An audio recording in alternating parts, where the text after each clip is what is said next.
우리 삶에는 눈에 보이는 혈과 육의 싸움이 있고 눈에 보이지 않는 영적인 싸움이 있습니다. 성경은 우리의 씨름이 혈과 육을 상대하는 것이 아니라 통치자들과 권세들과 이 어둠의 세상 주관자들과 하늘에 있는 악한 영들을 상대하는 것이라고 분명히 가르칩니다. 중요한 것은 하나님의 자녀라면 반드시 이 영적 전쟁을 누구나 경험하게 된다는 사실입니다.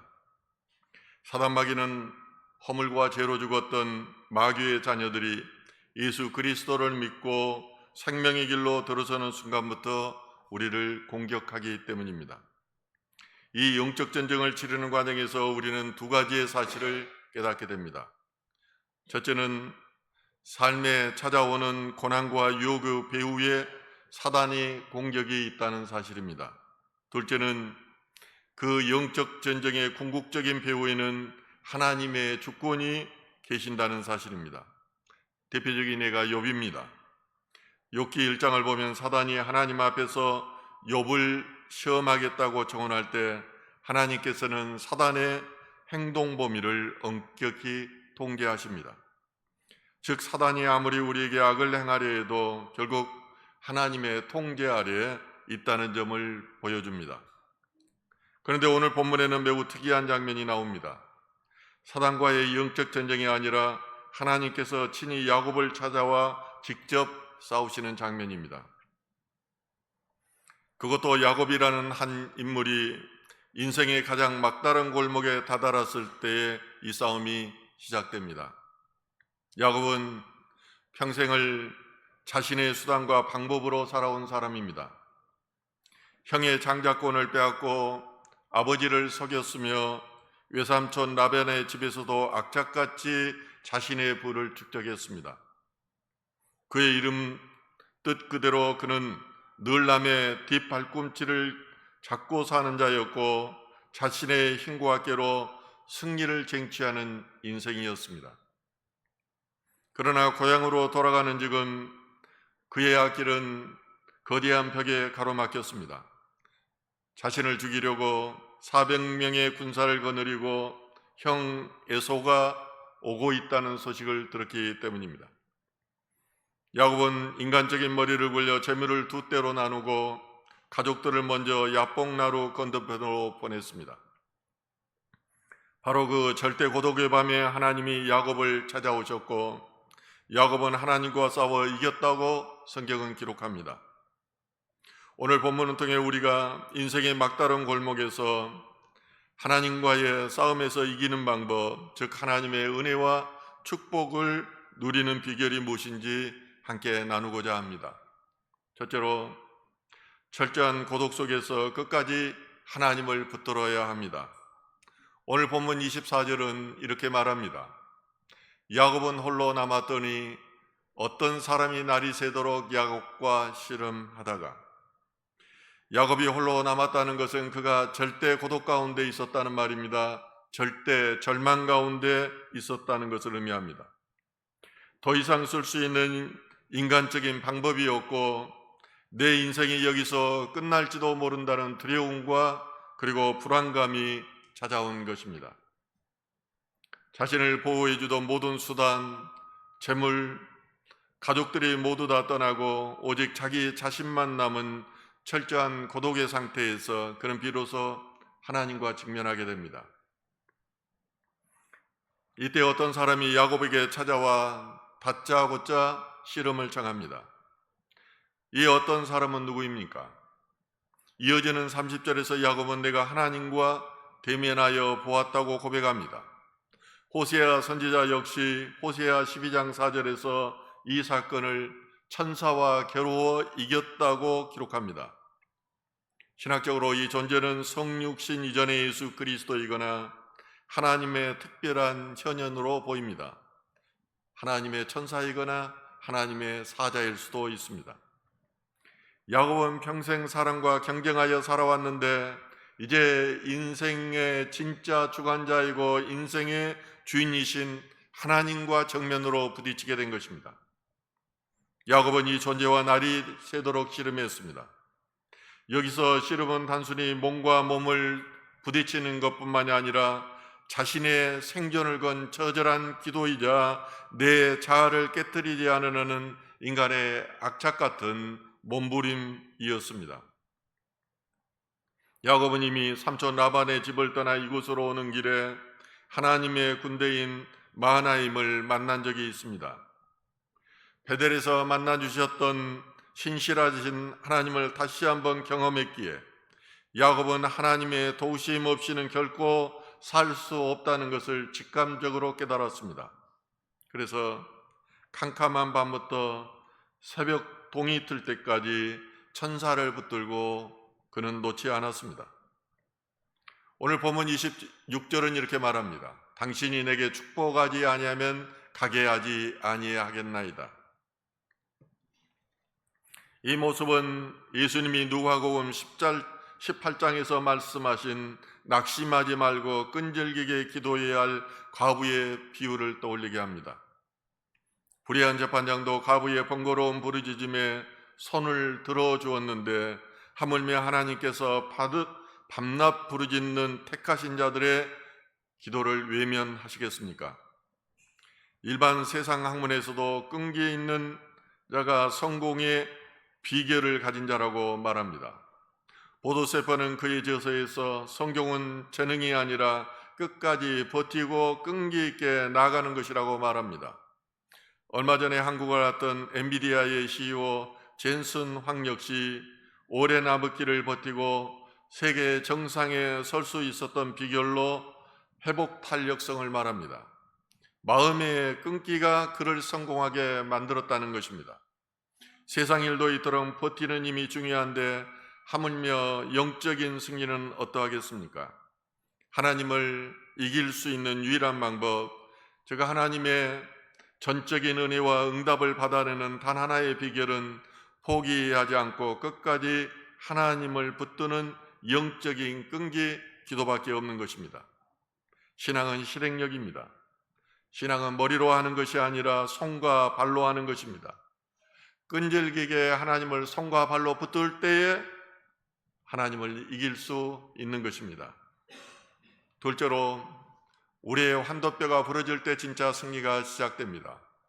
본문 25절은 그가 야곱의 허벅지 관절을 치매 야곱이 허벅지 관절이 그 사람과 씨름할 때 어긋났더라고 말합니다. 여기서 천사가 야곱을 이기지 못했다는 표현은 히브리적 과장법이자 하나님의 자비입니다. 전지전능하신 하나님이 어떻게 피조물인 인간을 힘으로 이기지 못하겠습니까? 이것은 마치 아버지가 어린 자녀와 씨름을 하다가 일부러 져주는 것과 같습니다. 야곱의 진념이 너무나 완고하고 이기려는 자가 강했기에 하나님은 그의 허벅지 관절을 치심으로 야곱을 꺾으시고 역설적으로 그를 이기게 하셨습니다. 다른 성경에서는 이 허벅지 관절을 환도뼈라고도 부릅니다. 허벅지 관절은 골반과 다리를 연결하는 중심뼈입니다. 인체에서 사람의 몸을 받쳐주는 가장 튼튼한 뼈이자 힘과 생명의 온천이 되는 것입니다. 그동안 야곱은 모태에서부터 에서와 싸웠고 라반과 싸우며 언제나 승리를 거두었습니다. 매사에 자기 힘으로 할 수 있다는 병적인 자신감이 넘쳤던 사람입니다. 그러나 이제 거룩한 약속의 땅으로 들어가 장차 이스라엘의 12지파의 조상이 되어야 될 야곱은 더 이상 옛 모습으로 살아갈 수가 없었습니다. 그래서 하나님은 야곱이 의지하던 마지막 인간적인 힘과 자존심의 뼈를 부러뜨리신 것입니다. 이제 야곱은 제 힘으로 설 수도 도망칠 수도 없는 철저한 무력한 존재가 되었습니다. 오직 하나님만 의지해야만 살 수 있는 상태가 된 것입니다. 이 사건의 영적 의미를 히브리서 기자는 이렇게 말합니다. 히브리서 11장 21절 말씀입니다. 믿음으로 야곱은 죽을 때에 요셉의 각 아들에게 축복하고 그 지팡이의 머리에 의지하여 경배하였으며, 저는 창세기에서 마지막 장면을 볼 때 야곱의 인생이 어떠했는가를 알 수 있습니다. 그는 그리부터는 계속 지팡이를 의지했습니다. 이 지팡이는 하나님을 의지했다는 말입니다. 자신의 힘이 아니라 하나님의 힘을 의지한 것입니다. 그 지팡이는 야곱의 육체적 장애와 약함을 상징하는 동시에 내 힘이 아닌 오직 하나님의 은혜로만 걸을 수 있다는 평생의 그 믿음을 상기시켜 주는 것입니다. 야곱은 인생의 마지막 날까지 이 지팡이를 의지해 하나님을 경배하는 참된 예배자가 되었습니다. 이것은 단순한 답변이 아닙니다. 그렇습니다.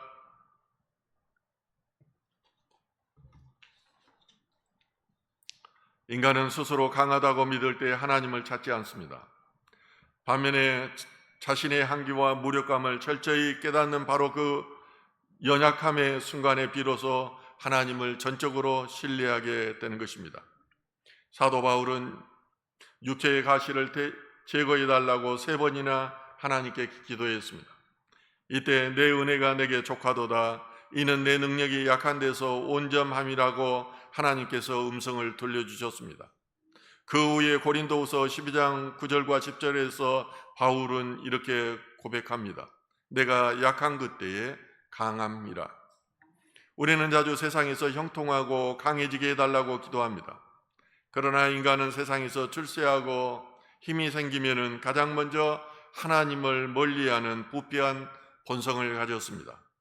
그러므로 하나님은 사랑하는 자녀들을 사용하시기 전에 먼저 우리의 환대뼈를 부러뜨립니다. 내 힘이 부러지고 철저히 낮아질 때 비로소 하나님의 은혜가 내 삶에 머물기 시작합니다. 내 자아가 죽고 나를 부인하는 그 자리에 하나님께서 들어오셔서 일하시는 것입니다. 세 번째로 자신의 거짓된 정체성을 직면하고 회개해야 합니다. 허벅지에 관절이 부러진 야곱은 이제 이 존재를 첫째 놓칠 수 없어서 필사적으로 매달립니다. 당신이 내게 축복하지 않으면 가게 하지 않겠나이다. 이때 하나님께서 야곱에게 뜻밖의 질문을 하십니다. 본문 27절에 그 사람이 그에게 이르되 내 이름이 무엇이냐? 그게 이르되 야곱이니이다. 이름은 한 존재의 인격과 살아온 삶을 대변합니다. 하나님이 야곱의 이름을 몰라서 이름을 물어보았겠습니까? 너는 지금까지 어떤 존재로 누구의 힘을 의지하며 살았느냐라는 엄정한 질문입니다. 이에 야곱은 대답합니다. 야곱이니이다. 이것은 단순한 답변이 아닙니다. 그렇습니다. 저는 이름 그대로 남의 발꿈치나 잡고 속이고 내 욕망을 위해 사기치며 살아온 부끄러운 죄인입니다. 이런 자신의 모습과 직면하였고 이러한 고백을 한 것입니다. 우리는 보통 타인에게 인정받고 상처받지 않기 위해서 사회에 나가 생활할 때 페르소나라고 하는 가면을 쓰고 살아갑니다.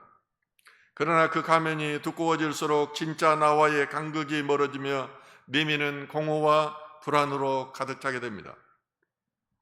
야곱은 하나님 앞에서 마침내 그 가면을 벗고 자신의 추악한 실체를 직면한 것입니다. 지난날 세상에서 성공하려고 발버둥 쳤던 상처와 해안이 회개의 눈물로 쏟아져 내린 것입니다.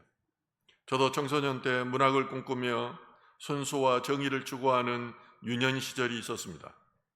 그런데 사회생활을 하면서 살아가는 방법을 배워버렸고 죄를 알아버렸습니다.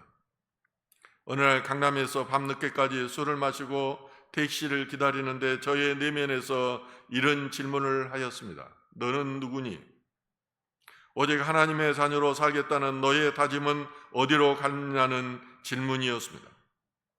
야곱이 정직하게 죄를 고백하자 하나님께서 놀라운 선언을 하십니다. 28절 말씀입니다. 그가 이르되 내 이름을 다시는 야곱이라